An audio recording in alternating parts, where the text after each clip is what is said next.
My name is Emily Carter.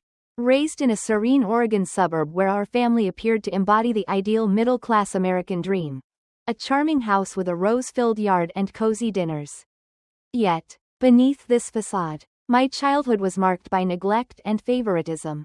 As the firstborn, I faced my parents' lofty expectations, only to be overshadowed when my younger sister, Sophie, arrived. While Sophie was showered with praise and resources, I became an afterthought, my achievements ignored. This story traces my journey from a sidelined daughter to a self-made success.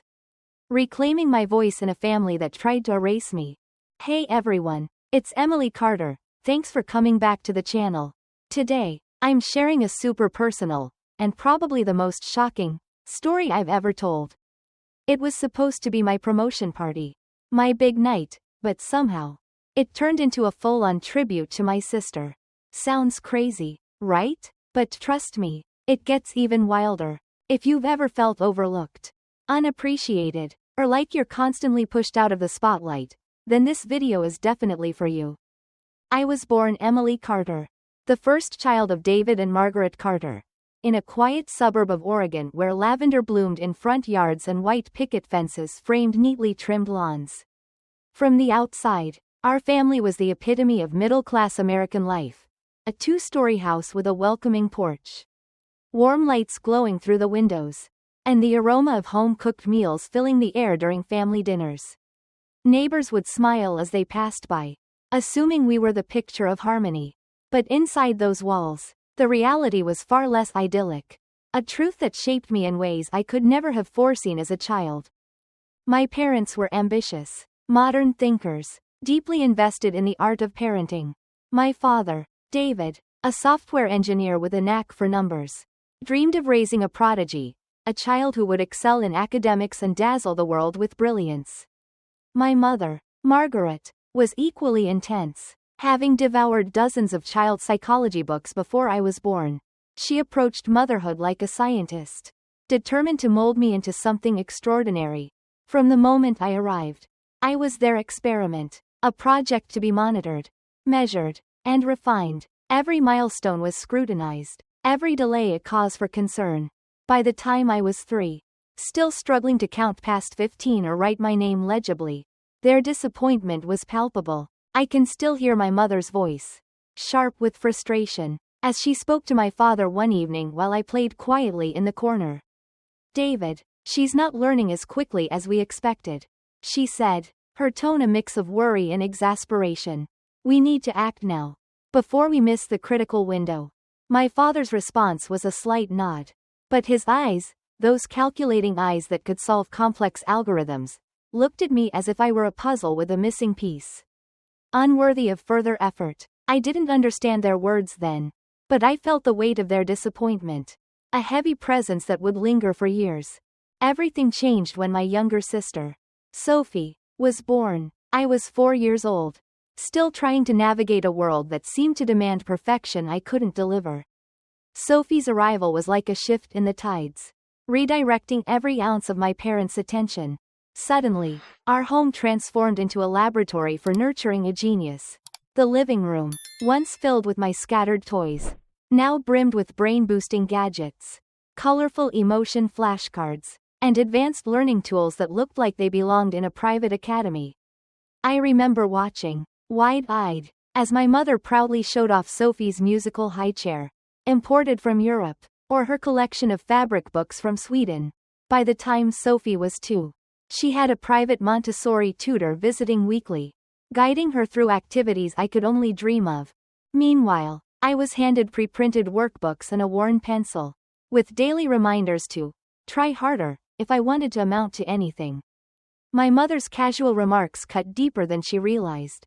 One afternoon, as I sat building a tower of Lego blocks, she walked by and said, "Sophie's only 7 months old and already responding to 3-step sequences. Keep playing, Emily." Her words weren't cruel in tone, but they stung, a subtle reminder that I was falling short. My father was no better, often too absorbed in setting up logic puzzles or coding games for Sophie to notice my efforts. I learned early on that my achievements, no matter how small, would never hold the same value. At 8, I won second place in a school-wide art competition. A moment that filled me with pride. I rushed home, clutching my painting, eager to share the news. My mother glanced at it briefly before saying, "That's nice, Emily. Sophie read a whole short story in English today." My father didn't even look up. He was downstairs assembling a new study board for Sophie. The dismissal was a familiar ache. But it still hurt. I tucked the painting under my bed and stopped expecting praise or recognition. In their eyes, I was ordinary, a footnote in the grand narrative of Sophie's potential. The favoritism wasn't just emotional, it was tangible, woven into the fabric of our daily lives. When I was 12, the most glaring example came in the form of my bedroom. It was my sanctuary, the upstairs room with a window overlooking a small forest, where morning light filtered through the blinds in soft, golden beams. I loved that space. It was where I could draw, dream, and escape the constant comparisons. One evening, as I hung a new sketch on the wall, Sophie burst in. "Mom says I'm moving up here," she announced. "This room's bigger, and I need space for my study corner." I stared at her, certain it was a mistake. "No," I said firmly. "This is my room." Sophie shrugged and left. But the next day, my world was upended. When I returned from school, my belongings had been moved to a cramped room next to the laundry, barely large enough for a bed and a desk. My old room now bore Sophie's name, filled with a pristine white study desk and shelves of new learning equipment. I stood in the doorway of my new space, fists clenched, fighting back tears. "Mom," I called, my voice trembling. "Why would you do this?" That was my room. She didn't turn around, busy arranging Sophie's books. "You're older, Emily. You need to learn to give way. Sophie needs it more. Don't make a scene." I wanted to scream, to demand fairness, but the words caught in my throat. I shut the door to my tiny room, sat on the edge of the bed, and let the silence swallow me. The light from the hallway crept under the door, cold and unfamiliar, mirroring the growing realization that in this house, I was an afterthought. By my teenage years, the pattern was set. Sophie attended a prestigious private high school, chauffeured in a shiny new SUV, with private tutors and endless opportunities. I walked to public school, managed my own schedule, and navigated life without fanfare. I didn't complain. I had grown accustomed to being in Sophie's shadow. But the constant sidelining built a quiet resolve within me, a determination to prove my worth. Not to them, but to myself. Little did I know, this resolve would carry me far beyond the confines of that lavender-scented suburb, setting the stage for a journey of triumph over a family that never truly saw me. By the time I was a teenager, the dynamics in the Carter household had solidified into an unspoken hierarchy, with Sophie at the center and me, Emily, relegated to the margins. The favoritism that began in my early childhood had grown into a pervasive force, shaping every interaction, every decision, and every corner of our home in that quiet Oregon suburb. What had once been subtle dismissals, my mother's offhand comparisons or my father's distracted nods, had evolved into a clear message. Sophie was the star, and I was the supporting act, if I was noticed at all. Yet, in this shadow, I began to carve out a resilience that would later define me, even as the weight of being overlooked pressed harder with each passing year. Our house, with its lavender-filled front yard and pristine white picket fence, was a stage for Sophie's brilliance. My parents, David and Margaret, poured their energy into nurturing her potential, as if she were a rare orchid requiring constant care. Sophie's world was one of privilege, a private high school with ivy-covered walls, a sleek SUV to shuttle her to and from classes, and a revolving door of tutors specializing in everything from advanced mathematics to public speaking. Her room, my former sanctuary with the forest view window, was now a shrine to her ambitions. Lined with gleaming trophies, state-of-the-art study tools, and a custom-built desk that seemed to mock my cramped corner by the laundry room. Every achievement of hers was celebrated with fanfare, from acing a national spelling bee to being selected for a summer enrichment program. My mother would beam, recounting Sophie's latest triumph to relatives over the phone, while my father would nod approvingly, his pride reserved exclusively for her. In contrast, My life was one of self-reliance. I attended the local public high school, a 15-minute walk from home. Rain or shine, I carried my books in a worn backpack, managed my own homework, and juggled extracurriculars without so much as a word of encouragement from my parents. My days were filled with the ordinary struggles of adolescence, navigating algebra, preparing for debate club, and trying to fit in, but they were also marked by a quiet determination to keep going. Even when no one seemed to care, I wasn't bitter. Not yet. I had simply adapted to the reality that my efforts were invisible in the Carter household. If Sophie's accomplishments were a symphony, mine were a whisper, lost in the noise. The disparity was most evident in the small, everyday moments. One evening, when I was 14, I came home buzzing with excitement after being chosen as the lead in the school play. It was a rare moment of validation, a chance to shine in a world where I felt perpetually dimmed. I waited until dinner, hoping to share the news. As we sat around the table, Sophie was chattering about her latest science fair project, which had earned her a spot in a regional competition. My mother listened intently, her eyes sparkling with pride. When Sophie paused, I seized my chance. I got the lead role in the school play, I said, my voice tentative but hopeful. My mother barely glanced up from her plate. That's nice, Emily, she said, her tone flat. Sophie, tell us more about your project. Have you decided on your presentation yet? My father didn't acknowledge me at all. His focus locked on Sophie. I swallowed the lump in my throat and pushed my food around my plate, the thrill of my achievement dissolving into the familiar sting of being ignored. These moments accumulated, each one a brick in the wall that separated me from my family. I learned to keep my victories to myself, tucking them away like secret treasures. When I earned a B+ on a challenging history exam, I didn't bother mentioning it. Sophie's straight A report card was already pinned to the fridge, a testament to her superiority. When I joined the track team and shaved seconds off my personal best, I celebrated alone, knowing my parents were too busy arranging Sophie's piano lessons to care. I wasn't invisible. Not exactly, I was present. A fixture in the house. But I was rarely seen. My existence reduced to a background hum in the orchestra of Sophie's life. The most painful confirmation of my place came in the spring of my sophomore year. When I was 16, I had always cherished my small acts of rebellion, like decorating my cramped room with sketches and posters that reflected who I was. It was my refuge, however tiny, a place where I could be Emily, not just Sophie's sister. One afternoon, I returned from school to find my room transformed. My posters had been taken down, my sketchbooks stacked haphazardly in a corner, and a new set of shelves installed, for Sophie's overflow of academic materials. I stood frozen, my heart pounding. Mom, I called, storming downstairs. What happened to my room? My mother was in the kitchen, sorting through Sophie's latest batch of award certificates. Sophie needed more storage for her study guides, she said without looking up.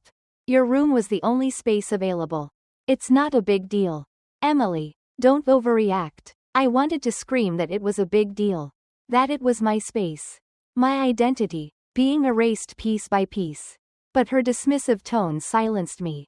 I retreated to my room, now a stranger's territory, and sat on the bed, staring at the bare walls.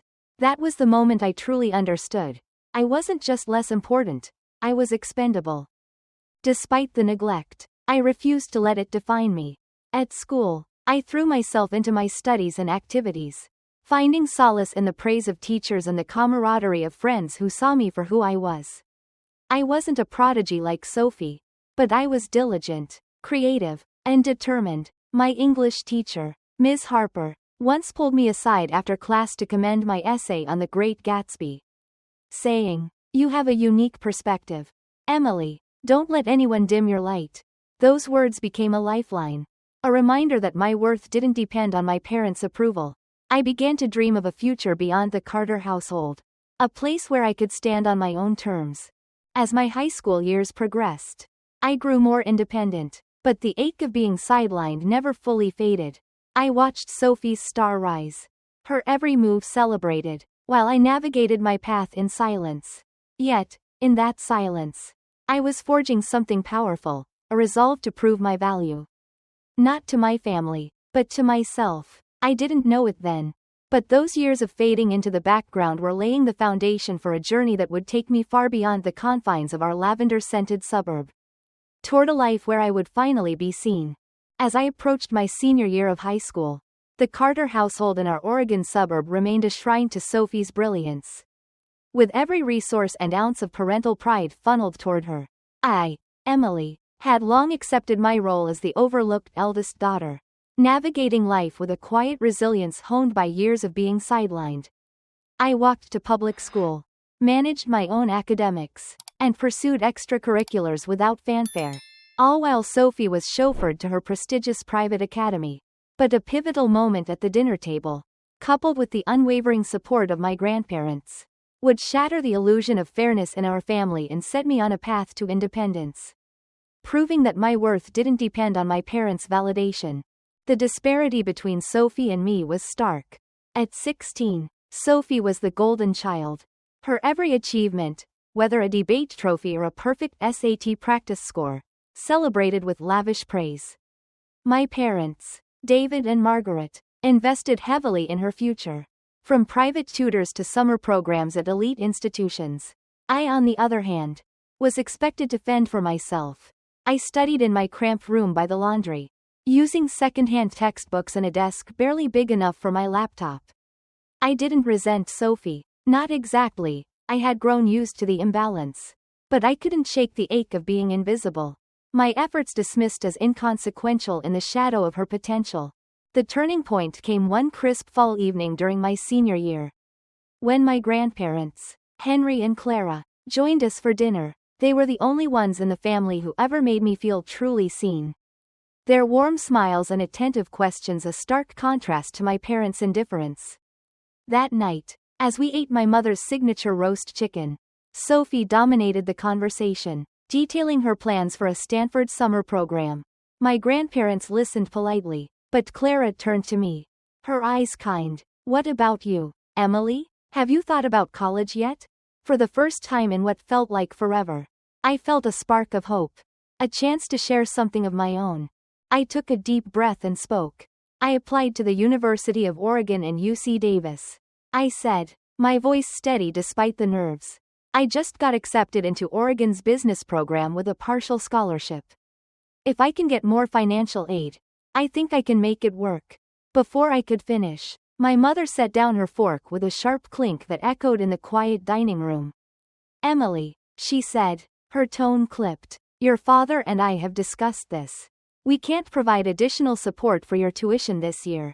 I blinked, stunned. What? I managed, my heart sinking. My father chimed in, his words sounding rehearsed. We need to prioritize Sophie. She's been invited to an Ivy League prep program, a rare opportunity. The room seemed to tilt. So, the college savings you said were for both of us, they're all going to Sophie? I asked, my voice trembling. My mother sighed, as if explaining something obvious. Sophie has real potential. Emily, you might want to consider starting at community college and transferring later. Or working for a while isn't a bad option. The words landed like a blow, each one stripping away the last threads of hope I'd clung to. Working wasn't a bad option? They were cutting me off entirely. The silence that followed was deafening, broken only by the faint clink of Clara's spoon against her plate. Margaret, she said, her voice low but firm. Both girls are my granddaughters.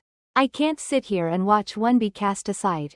My mother's lips tightened. Mom, this isn't your... Yes. It is. Henry interrupted, his tone unyielding. It absolutely is our business. I sat frozen, the weight of their words sinking in. For the first time, someone was standing up for me, challenging the narrative that had defined my childhood. Later, as I cleared dishes in the kitchen, Clara approached, placing a gentle hand on my shoulder. You don't have to carry this burden anymore. Emily, she said softly, we'll pay for your college tuition, all of it. No loans needed. My eyes stung with tears. But that's too much. I protested. It's not too much, she replied, her smile warm. It's an investment in someone who's already proven her strength. Henry joined us, nodding. You don't need favoritism to shine. Emily, you've been doing it on your own all along. Their belief in me was a lifeline. A beacon in the darkness of my family's neglect. That fall, I moved into the dorms at the University of Oregon. A world away from the Carter household. The day I left, my mother offered a half-hearted hug and a curt, "Be frugal, Emily. Don't expect anything from us." Sophie didn't even look up from her phone. I dragged my suitcase across the front yard. The weight of their indifference lifting with each step. As I crossed the threshold of my new life, I felt a door opening, one free from comparisons and condescension. College was a revelation. For the first time, I wasn't Sophie's shadow or the disappointing firstborn. I was Emily Carter, a business student with a sharp mind and a hunger to prove herself. My professors noticed my analytical skills, praising my ability to connect economic theories to real-world applications. Classmates sought me out for study groups, valuing my insights. I thrived in this environment, where effort was rewarded and potential wasn't measured against someone else's. Every weekend, I called my grandparents, sharing small victories, a high grade on a marketing project, a successful presentation in finance class. Their pride was genuine, a balm for the years of neglect. My parents never called, never checked in, but I found I didn't need them to. The validation I'd once craved from them had lost its power. I was building something real, self-worth rooted in my own achievements, not in their approval. As I navigated my freshman year, I began to see myself not as the girl who'd been overlooked, but as someone capable of shaping her own future. The support of my grandparents had given me the means to escape, but it was my own determination that propelled me forward, setting the stage for a journey that would redefine who I was and what I could accomplish. Graduating from the University of Oregon marked a turning point for me. Emily Carter. As I stepped out of the shadow of my family's favoritism and into a world where my efforts could finally shine. The quiet suburb of Oregon, with its lavender-scented yards and the Carter household's relentless focus on my sister Sophie, was now a distant memory. Armed with a business degree earned through relentless hard work and the unwavering support of my grandparents, Henry and Clara, I embarked on a career that would transform me from an overlooked daughter into a trailblazer in the financial world. My journey at Bradley and Lane Capital, a prestigious investment firm in Seattle, was not just about professional success. It was proof of everything I had overcome and a testament to the strength I had built in silence. My college years had been a crucible, forging a resilience and work ethic that set me apart. While Sophie continued to bask in our parents' adulation, I thrived in an environment where merit mattered. Late-night study sessions, part-time shifts at a downtown cafe, and countless hours dissecting investment models online had sharpened my skills and ignited a passion for finance. My professors noticed, one in particular, Dr. Larson, who saw potential in my ability to blend data analysis with an intuitive understanding of market psychology. In my senior year, he recommended me for a competitive summer internship at Bradley and Lane Capital, a firm known for its rigorous standards and high-stakes portfolios. The opportunity felt like a lifeline, a chance to prove myself on a larger stage.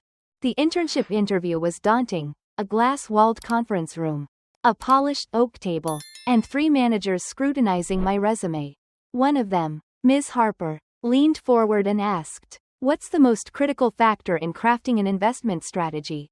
I didn't hesitate. "It's not just the numbers," I said. "It's understanding the psychology behind the data. What drives decisions in the market?" The managers exchanged glances, and a week later, I received the offer. That summer was a whirlwind of learning. From analyzing risk reports to navigating the fast-paced world of high finance, I absorbed everything, determined to make the most of the opportunity.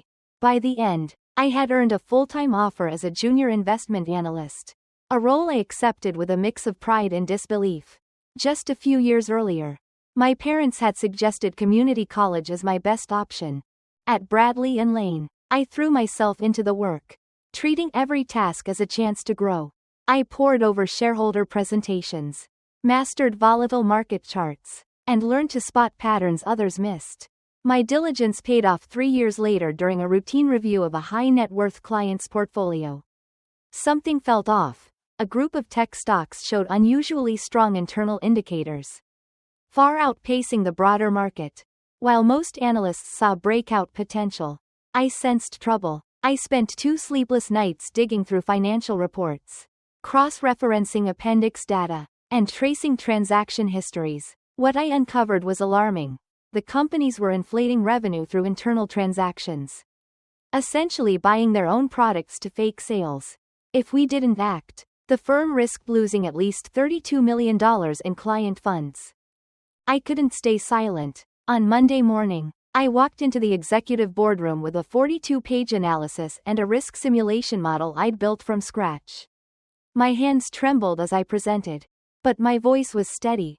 I laid out the evidence, step by step, showing how the artificial growth masked a looming collapse. The room was silent, the weight of my findings sinking in.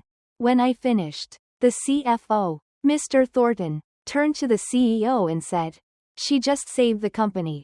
Within 3 days, the portfolio was restructured based on my recommendations. 6 months later, not only had we avoided disaster, but the firm reported an 11.4% growth rate, its highest in 7 years. I was promoted to lead investment strategist, a role that felt like validation of every late night and every doubt I'd overcome. But I didn't stop there. After hours, I began developing a personal project, a risk scoring system I called Prism, designed to predict market behavior by integrating unquantifiable factors like consumer psychology, social media trends, and global political shifts. The industry often dismissed such variables as too subjective, but I saw them as the pulse of the market. Prism started as a side endeavor, but when it accurately predicted price swings in 3 major stock groups before key events, my colleagues took notice. I refined the algorithm, testing it against real-world data, and presented it to upper management. A year later, Prism was integrated into Bradley and Lane's core strategy, helping the firm outpace 2 top competitors in the sector. The system wasn't just a tool, it was a reflection of my ability to see what others overlooked. A skill honed in a childhood spent in the margins. The pinnacle came one afternoon when I was called into the senior boardroom. The CEO, Richard Langley, stood as I entered, a rare smile on his face. "Emily," he said, "we're creating a new position, Chief Strategic Investment Officer, and there's no one more deserving than you." I could barely breathe. The title wasn't just a promotion, it was a symbol of everything I had fought for. 4 years earlier, I had been the girl my parents urged to figure things out through work or community college. Now, I was leading strategy at a multi-million-dollar firm, my name etched on a door that represented triumph over a past that had tried to erase me. That evening, I didn't celebrate with champagne or a lavish party. Instead, I drove to my grandparents' modest red brick home, where the air smelled of fresh bread and brewing tea. I placed my appointment letter on their kitchen table, watching as Henry and Clara's eyes lit up. "Little Emily," Henry said, his voice thick with pride. Now leading the way, Clara reached for my hand, her smile radiant. "You've always been enough," she said. Their words anchored me, a reminder that my success wasn't about proving my parents wrong but about proving myself right. From the forgotten child in a house that revolved around Sophie, I had become a woman who commanded boardrooms, not because of favoritism, but through grit, intellect, and an unyielding belief in my own potential. As I left their home that night, I knew the next chapter of my life would be about building on that foundation. Not just for myself, but for those who believed in me when I needed it most. After being named Chief Strategic Investment Officer at Bradley and Lane Capital, I, Emily Carter, felt the need to mark the milestone, not with extravagance, but with a small, meaningful gathering of those who had supported me through years of being overshadowed in my family's Oregon home. My grandparents, Henry and Clara, a few close friends, and trusted colleagues were the ones I wanted by my side. When I mentioned the idea to my mother, Margaret, she surprised me by offering to host the event at the family home in Salem. "It'll be intimate," she said, "a chance for the family to reunite." Hesitant but hopeful, I saw it as an opportunity to mend old wounds. I agreed, transferring $3,500 to her account for catering and decorations, trusting her to handle the details. What I didn't expect was to walk into a betrayal that echoed my childhood, forcing me to reclaim my moment in a way I never anticipated. The house, when I arrived, was transformed beyond my expectations. White orchids adorned the dining tables. Golden ribbons cascaded down the staircase. And the air carried the scent of gourmet dishes. My grandparents stood by a small bar, chatting with relatives, their familiar warmth grounding me. I scanned the room, expecting a modest celebration of my achievement. But something felt off. Then I saw Sophie descending the stairs in a striking red satin dress. Her makeup flawless, arm linked with a tall, polished man I didn't recognize. Guests began to gather around her, their attention shifting. My stomach tightened. Before I could process it, my mother stood, her face beaming with a smile that didn't reach me. "Dear family," she announced, "we're here today to celebrate something truly special. Sophie and her boyfriend, Ethan, are officially engaged." Cheers erupted, glasses clinked, and applause filled the room. I stood frozen, the champagne flute in my hand suddenly heavy. The event I had funded, planned to honor my hard-earned promotion, had been hijacked to spotlight Sophie's engagement. I turned to my mother, searching her face for an explanation. But her eyes slid past me, as if I were just another guest. The betrayal cut deep, a painful echo of my childhood. When my achievements were dismissed to make way for Sophie's, I stepped forward, ready to speak, but my father, David, grabbed my wrist, his grip tight. "Don't ruin this," he hissed, his voice low and sharp. "If you make a scene, don't expect anything from this family. No contact, no inheritance, nothing." His words were a threat, a final attempt to silence me. But they only fueled the resolve that had been building for years. Part of me wanted to walk away, to let them revel in their staged performance and leave the past behind. But another part, the part that had endured years of being pushed aside, of having my room, my dreams, and now my moment stolen, refused to stay quiet. I pulled my wrist free, took a deep breath, and returned to the center of the room. Raising my glass, I said, "Excuse me, everyone, may I have a moment?" The chatter died down, all eyes turning to me. Sophie froze mid-step, her expression shifting from confidence to unease. My mother's brow furrowed, a flicker of panic in her eyes. I stood tall, my voice calm but clear. This gathering was planned to celebrate a major milestone in my life. I was recently named Chief Strategic Investment Officer at Bradley and Lane Capital, a leading financial firm in Seattle. I paused, letting the words settle. "I'm the one who sent the money for this event," I continued. "My mother agreed to organize it, but never mentioned it would be turned into an engagement party." Murmurs rippled through the room, guests exchanging glances. My grandparents stood still, their faces a mix of shock and pride. "I'm not against Sophie's engagement," I said, my gaze steady, "but I can't stay silent when my own family tries to erase me from my own moment. Just as they did throughout my childhood."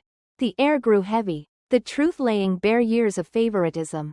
Ethan, Sophie's fiancé, turned to her, confusion etched on his face. "You told me this was just a family gathering," he said, his voice low but audible. Sophie's face flushed. "Ethan, I just wanted to wait for the right time," she stammered. "By using your sister's money to stage your announcement," he cut in, his tone sharp. "I came here expecting to be welcomed, not to watch someone be pushed out of their own celebration." He set his glass down and walked toward the door, leaving Sophie scrambling after him. The room fell into a suffocating silence, the festive atmosphere replaced by tension. My father stood, his face red with anger. "You should know your place, Emily," he spat. "This is still our home." I met his gaze, unflinching. "No," I said. "This is a place built on favoritism. It's not a home anymore." I turned to my grandparents, who hadn't moved. Clara's eyes shimmered with unshed tears. And Henry gripped my hand, his quiet strength bolstering me.